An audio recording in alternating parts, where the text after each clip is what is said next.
कोई अच्छा अपने गमले में कोई पेड़ लगाएं, घर के आंगन में कोई छोटा सा पेड़ लगाएं, पुष्प का हो चाहे वो कोई फलदार वृक्ष का हो। हमने लगा दिया, उसमें जल भी डालेंगे।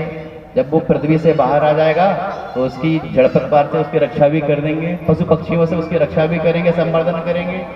तो ठीक है, वैसे ही जिस दिन आपके हृदय में हरि से प्रेम का बीज स्थापित हो जाए, उसी दिन से आपको ये ध्यान रखना है कि प्रेम रूपी बीज, भक्ति रूपी बूझ हमने अपने हृदय रूपी आंगन में धारण कर लिया है। अब इसको बढ़ाना है। जब धीरे धीरे वह अंकुरित होगा, जब वह धीरे धीरे विकसित होगा, जब धीरे धीरे पुष्पित होगा, जब वह अंकुरित हो जाएगा, विकसित हो जाएगा, पुष्पित हो जाएगा, तो फलित भी होगा।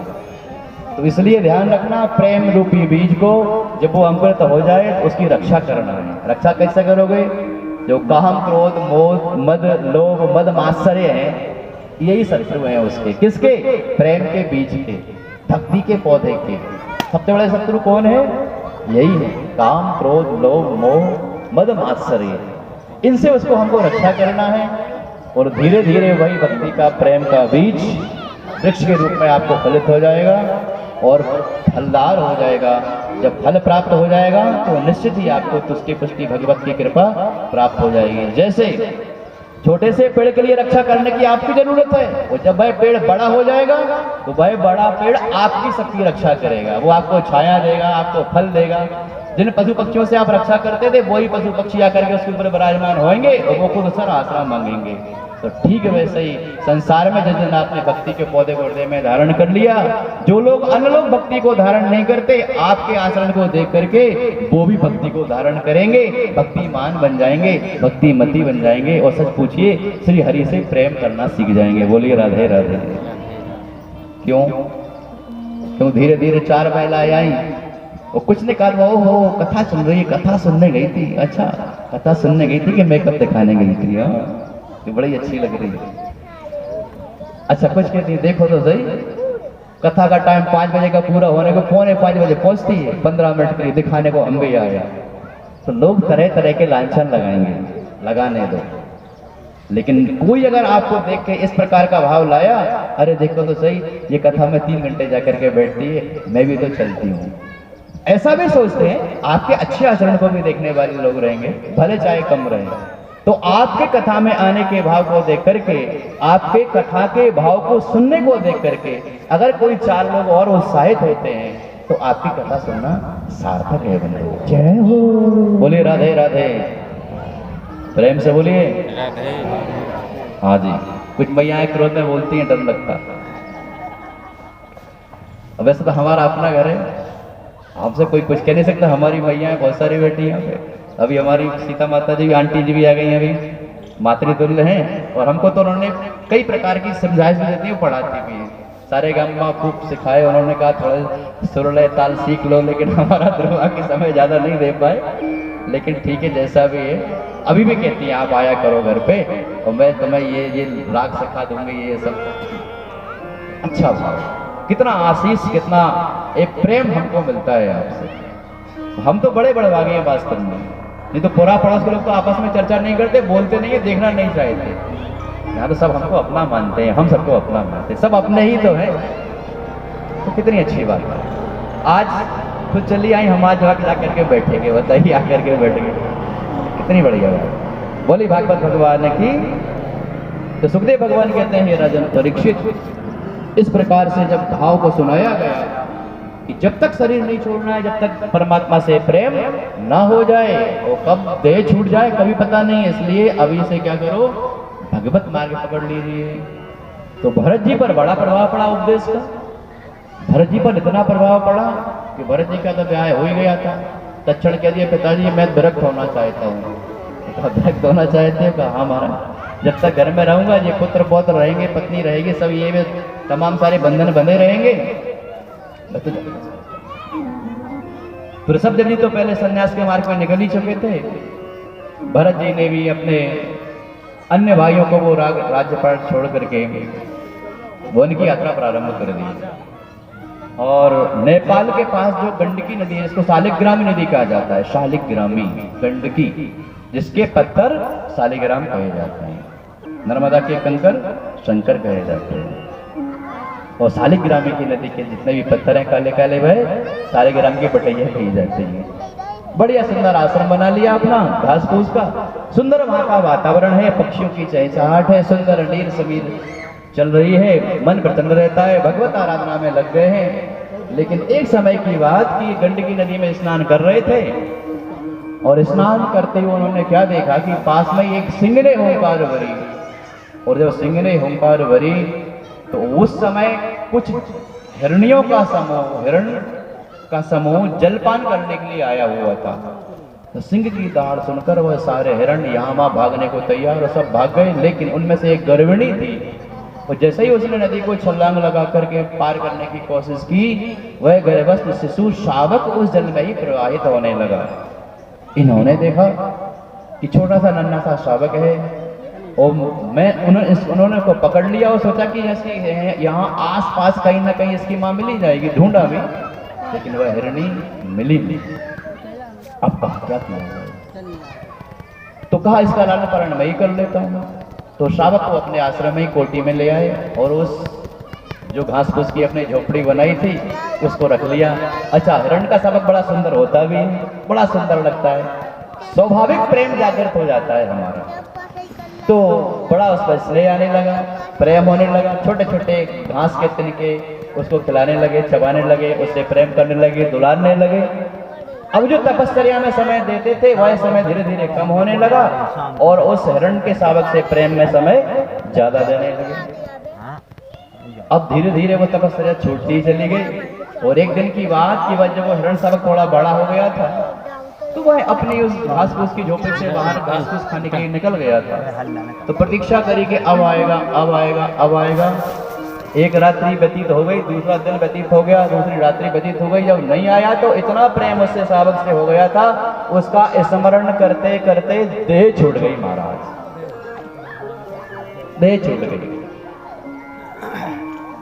तो शास्त्र कहता है अंते यामति सागति, अगर आपकी देह छूट रही है और आपके देह छूटते वक्त मन में आपके चित्त में जिस प्रकार का चिंतन रहेगा, यम यम वापि स्मरण भावम त्यजत्यन्ते कलेवरम तम तमेवैति सद्भावो सदा तद्भाव भावितः।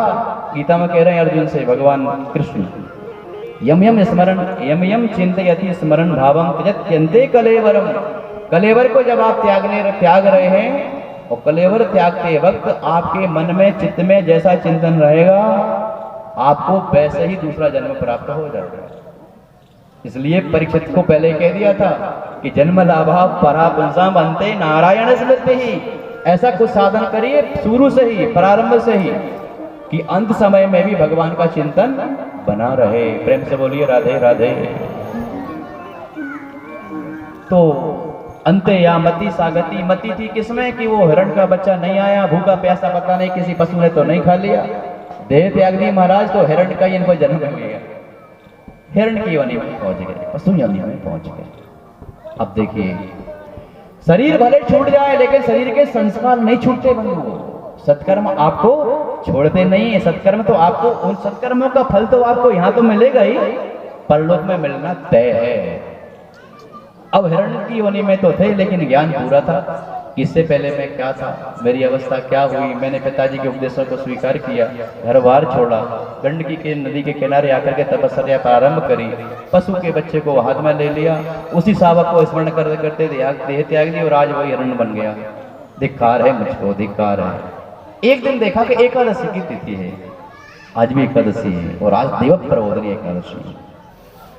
एकादशी की तिथि उनको जब प्राप्त हुई तो उसी गंडकी नदी में नाभि पर्यंत जाकर के खड़े हो गए और भगवत ध्यान करते करते देह त्याग दिया महाराज। जब देह त्याग दिया और भगवान का ध्यान किया था तो इस बार अंगिरस गोत्र में एक ब्राह्मण के परिवार में इनका जन्म हुआ।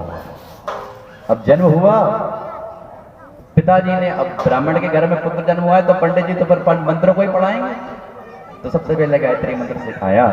तो जो गायत्री मंत्र सिखाया तो वो उस गायत्री मंत्र को ही बार बार अशुद्ध उच्चारण कर रहे हैं।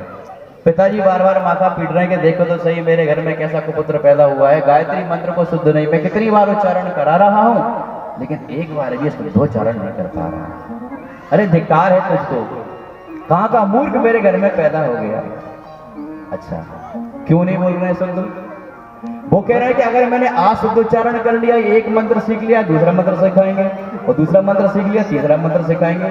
जब मंत्रों का वाचन करना सीख जाऊंगा तो समाज में मेरा नाम फैलेगा, हाँ पंडित जी अच्छे मंत्र बोलते हैं। फिर कोई अच्छी लड़की की बात चलने लगी, कोई लड़की देख लो, बढ़िया कन्या देख लो, ब्याह करा देगी, वो ब्याह हुआ तो फिर वही का वही बनना। इसलिए ना होगा बांस ना बजेगी। हाँ, अब नहीं बनना, क्योंकि एक बार फंस चुके, या बार बार नहीं फंसना। सीख लीजिए, गलती एक बार करिए और उसका परिणाम जब मिल जाए तो संभल जाइए, सावधान हो जाइए। प्रेम से बोलिए, अब नहीं पढ़ूंगा माया के बंधन में। तो बचपन से ही अबोध बन गए। जैसे कोई मूर्ख है, अच्छा मूर्ख के बाद भी एक और शब्द आता है जड़। जड़ अर्थात जिसमें कुछ भी समझ में ही नहीं आता। मूर्ख थोड़ी बहुत सुन ही लेता है, लेकिन जड़ जो होता है ना, वो जड़ तो जड़ ही होता है महाराज। तो भैया की नहीं सुनते, माता की नहीं सुनते, पिता की नहीं सुनते। भाई लोग कहते हैं जाओ खेत में रक्षा करके आओ, फसल बड़ी बड़ी हो गई है और फसल को रखाओ बढ़िया, इतना ही काम कर लो कम से कम। वो जब खेतों में रखवाली के लिए, फसल की रखवाली को भेजा देते हैं, तो ये महाराज पता है क्या करते हैं? भाई जाके पशु पक्षियों को बुलाते हैं, आओ आओ चिड़िया, क्या है भैया, बड़ा सुंदर सुंदर भजन है। उनको पशु पक्षियों को बुला रहे हैं कि आओ खेत में, आओ हमारे खेत में, उधर उधर मत जाओ, हमारे खेत में आओ और खूब खाओ, बढ़िया जी भर के खाओ। राम जी की चिड़िया राम जी को राम जी की चिड़िया राम जी को खाओ चिड़िया भर भर पेट। राम जी की चिड़िया राम जी के, राम जी की चिड़िया राम जी के, आओ चिड़िया भर भर पेट, आओ खाओ चिड़िया भर भर पेट। राम जी की चिड़िया राम जी को राम जी की चिड़िया राम जी को और चिड़िया भर भर पेट। खाओ चिड़िया भर भर पेट, खाओ चिड़िया भर भर पेट। खाओ चिड़िया भर भर पेट, खाओ चिड़िया भर भर पेट। खाओ चिड़िया भर भर पेट, खाओ चिड़िया भर भर पेट। खाओ चिड़िया भर भर पेट। राम जी की चिड़िया राम जी का खेत। राम जी की चिड़िया राम जी को खाओ चिड़िया भर भर पेट। खाओ चिड़िया भर भर पेट, अरे खाओ चिड़िया भर भर पेट। खाओ चिड़िया भर भर पेट। राम जी की चिड़िया राम जी का खेत। चिड़िया राम जी को राम जी की चिड़िया राम जी को खेत। राम जी की चिड़िया राम जी को खाओ चिड़िया भर भर पेट। खाओ चिड़िया भर भर पेट, खाओ चिड़िया भर भर पेट। खाओ चिड़िया भर भर बोले भागवत भगवान की जय। इस प्रकार से खेत में जाकर के रखवाली करने की बजाय फसलों को ही उजाड़ दिया। जब भाइयों को पता चला कि ये खेतों को रखवाली को नहीं, ये तो खेतों के लिए फसल बर्बाद करने के लिए जाता है, तो कहा एक काम कर भैया, अब तू खेतों पे भी नहीं जाएगा, वो तेरे कहीं भेजाने की आवश्यकता नहीं है। अब घर में या तो तू रहे अर्थात मैं रहूं। पिताजी को कहा कि पिताजी अब बहुत हो गया, अब तो यहाँ घर में ये रहेगा या हम रहेंगे, मेहनत करें हम, श्रम करें हम, कमा के लेने के लिए आए हम, वो आप खिला दो इसको, कुछ ये भी तो करे कम से कम। शास्त्रों में भागवत जी में वर्णन आया, भाइयों ने घर से धक्के मार करके निकाल दिए भागवत जी को निकाल दिया। तो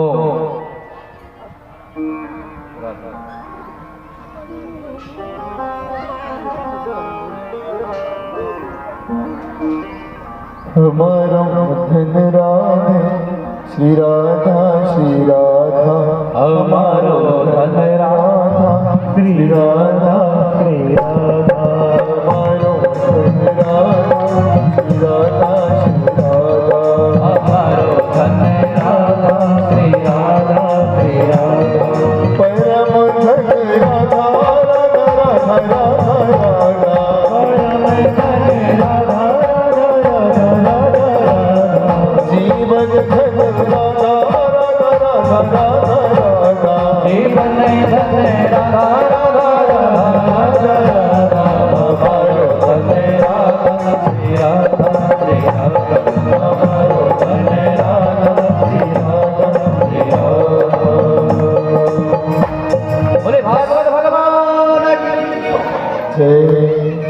धक्के मार करके भैया को बाहर निकाल दिया। देखिए आज के लोग भी ऐसे ही है कि नहीं, कि महाराज पहले होता था इसलिए आज हो रहा है, उसमें क्या है? अरे भाई परंपरा चली आ रही है, आज भी हम उसको स्वीकार कर रहे हैं।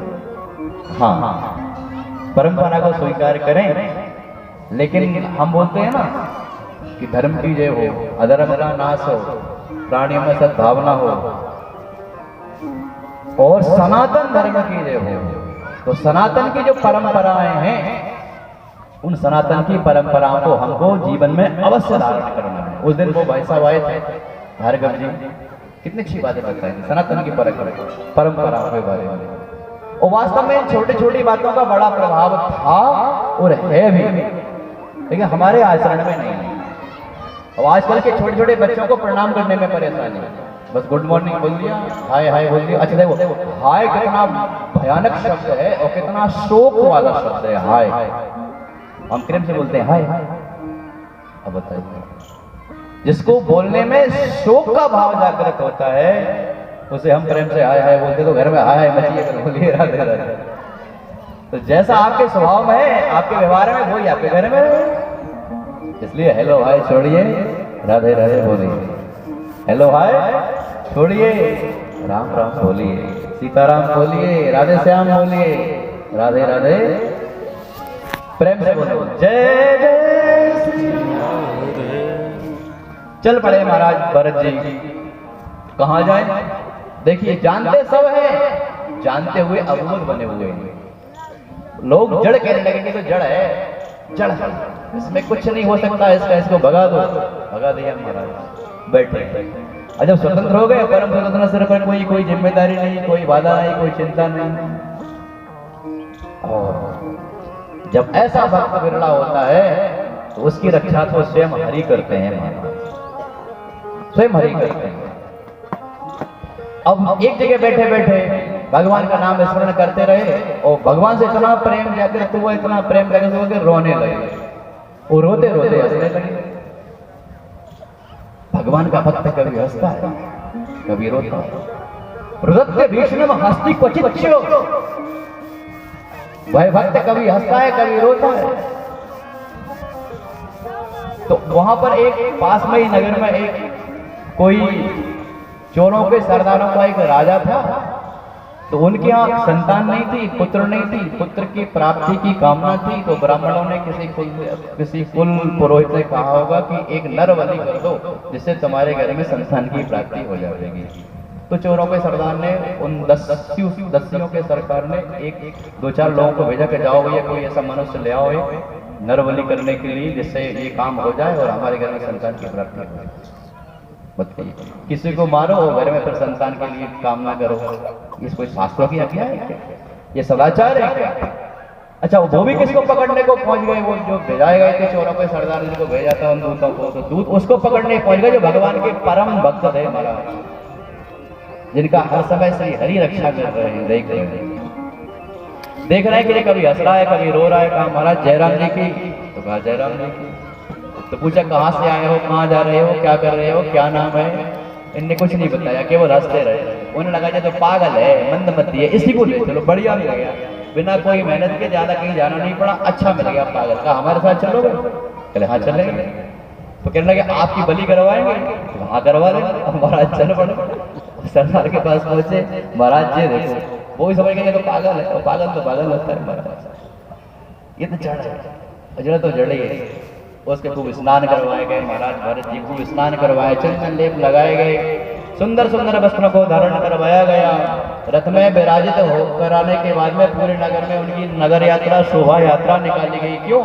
बलिदान करा रहे हैं भद्रकाली के मंदिर में। और शोभा यात्रा के बाद में जैसे ही वह भद्रकाली के मंदिर में ले गए भरत जी को, तो जैसे ही उस दस्युओं के सरदार ने वो खड्ग अपने हाथ में ली नरबली करने के लिए, और जैसे ही तलवार खींची थी महाराज, उतने में भद्रकाली साक्षात प्रकट हो गई। बोली भद्रकाली मैया की। तलवार खींच ली और जो जितने भी सामने खड़े हुए थे सारों के गर्दन अलग कर दी महाराज, सारे के शीशों को पकड़ करके माला बना करके, हार बना करके गले में धारण कर दिया और भरत जी की रक्षा कर। बोली राधे राधे। भरत जी भगवान के चरणों में, माँ के चरणों में बार बार प्रणाम करते हुए सुखदेव भगवान कहते हैं, हे राजन परीक्षित, इस प्रकार से खूब भगवान ने उसकी रक्षा करी भरत जी की। और अब भरत जी अपने नगर के लिए लौट रहे थे कि रास्ते में एक रघुगण नाम का राजा मिला। वह रघुगण कपिल देव जी के यहाँ आश्रम में जा रहा था, शांत शास्त्र को ज्ञान करने के लिए, भगवत प्राप्ति के रास्ते को जानने के लिए। और भेंट भरत जी से हो गई। भरत जी लौटते हुए चले आ रहे थे, रघुगण यहाँ से पालकी में बैठा चला जा रहा था। पालकी जानते हैं, 4 लोग पालकी को अपने कंधे पे रखते हैं, कार, और वो पालकी में राजा बैठा हुआ। तो उसी बीच क्या हुआ कि एक कहार के पैर में कांटा चुभ गया। तो उसने कहा, भैया थोड़ा मुझको सहारा दे दो, तब तक ये सामने से कोई भैया आ रहा है, इसको इसमें पालकी में आप लगा दो। तो भरत जी का, भैया थोड़ा हमारी सहायता कर दो। भरत जी आ गए, कंधे पे का वो पालकी रख ली। अच्छा, संतों की, जो भगवान के भक्तों की चाल अलग होती है। अच्छा, वो भक्त कैसा, जिसकी नेत्रों में केवल सब जगह भगवान के चरणों में प्रेम ही प्रेम है, सर्वम ईश्वरम, जिसकी नजरों में सब जगह ईश्वर दिखाई दे रहा है। तो वे छोटे छोटे कीट पतंग कहीं मर ना जाए, कोई चींटी पैर के नीचे ना आ जाए, तो ऐसे संभाल के पैर रखते हैं। तो पता लगा कोई चींटियों का झुंड दिखाई दिया, तो थोड़े से उन्होंने जंप लगाई, थोड़े कूद पड़े और थोड़े से छलांग लगाई। तो जो पालकी में राजा बैठा था उसका मस्तक टकराया पालकी से, बड़ा खोल दिया। पालकी से बाहर आके देखा, कोई नया लगा है, बड़े चले जाए, हाँ बड़े धोले पतले हो, बहुत वजन लग रहा है, ये तमाम सारी बातें कही। तो भरत जी ने कुछ नहीं कहा। जब ज्यादा कुछ बोलने लगे तो अब भरत जी बोल पड़े। भरत जी ने कहा, हे राजन, हे रघुगण, किसको वजन की बात करते हो तुम? किसको मारने की बात करते हो? आत्मा को या शरीर को? और जैसे जैसे वचन सुने महाराज, तो रघुगण के नेत्र फटे के फटे रह गए। अरे महाराज, पालकी से कूद पड़े नीचे, चरणों में गिर पड़े कि महाराज निश्चित ही कोई आप ब्राह्मण देव हैं, आप कोई महापुरुष हैं, और आपके कंधे पर जन्म भी दिख रहा है, और आपके जो वचन है वे तो शास्त्रों की वाणी है। महाराज मुझे बताइए, मैं रघुगण हूँ और सिंह सौवीर देश का मैं राजा हूँ, कपिल देव जी के आश्रम में अध्यात्म ज्ञान के लिए जा रहा था, आपका दर्शन हो गया, आप ही मुझे उपदेश करिए कुछ, मुझे क्या कहना चाहिए। तमाम सारी बातें पूछी, बंधन मुक्ति का कारण क्या है। भरत जी तरह तरह कैसे समझा रहे हैं, ये माया ही तो बंधन में बांधती है, और जैसे आप माया के बंधन से मुक्त हो गए, परमात्मा को प्राप्त करेंगे।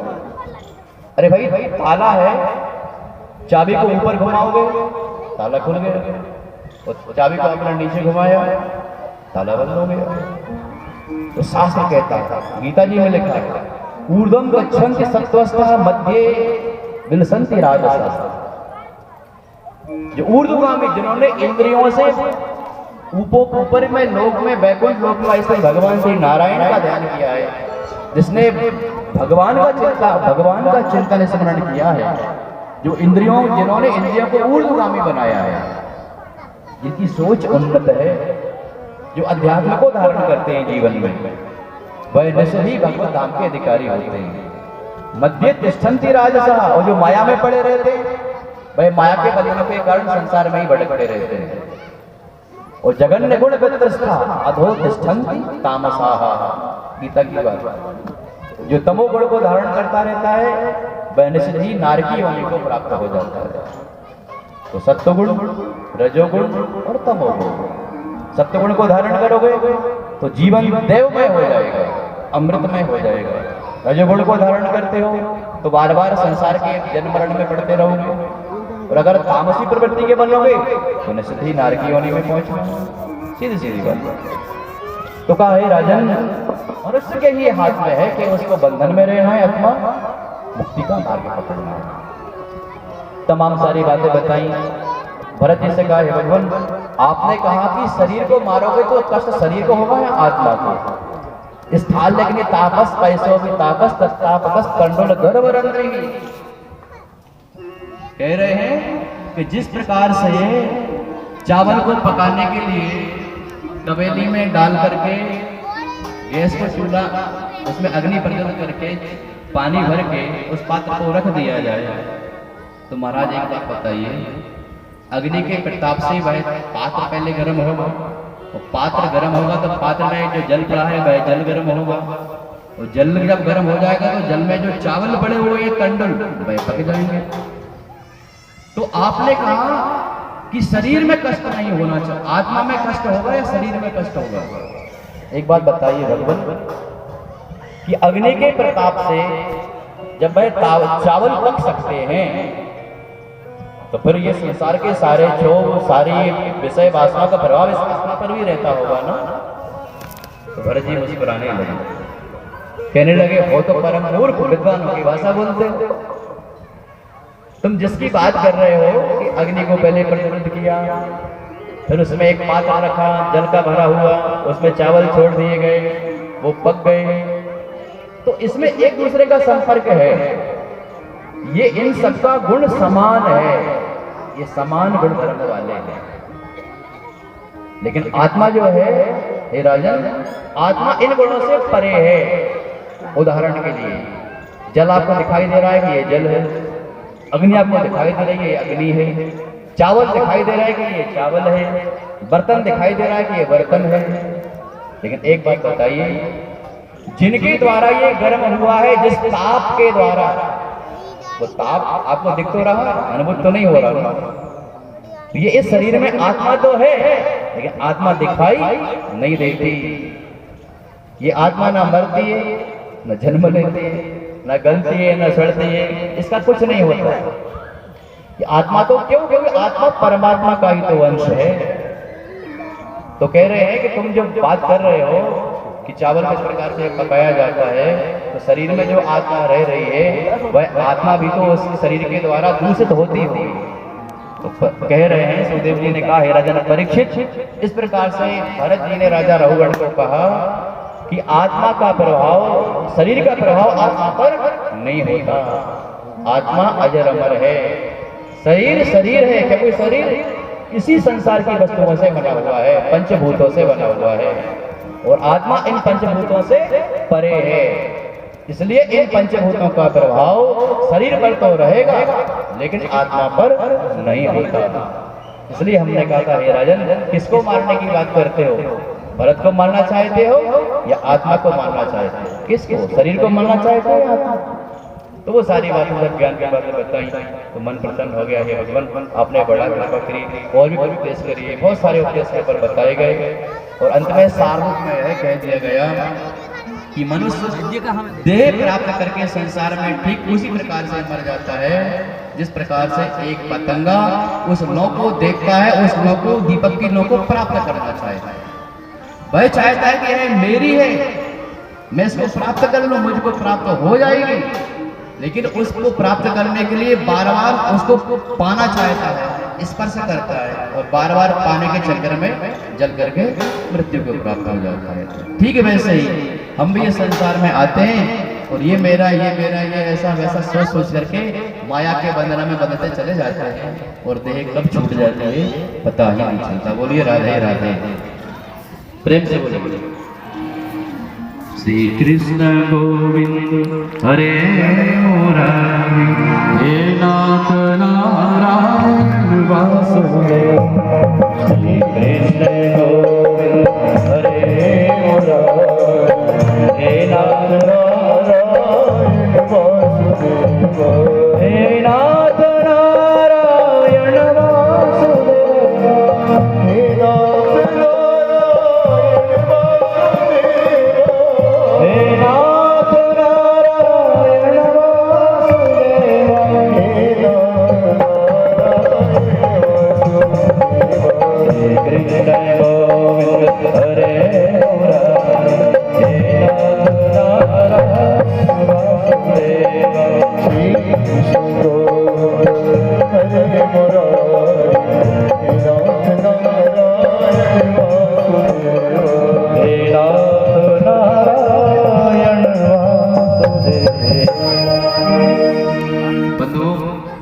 समय के बेला को ध्यान रखते हुए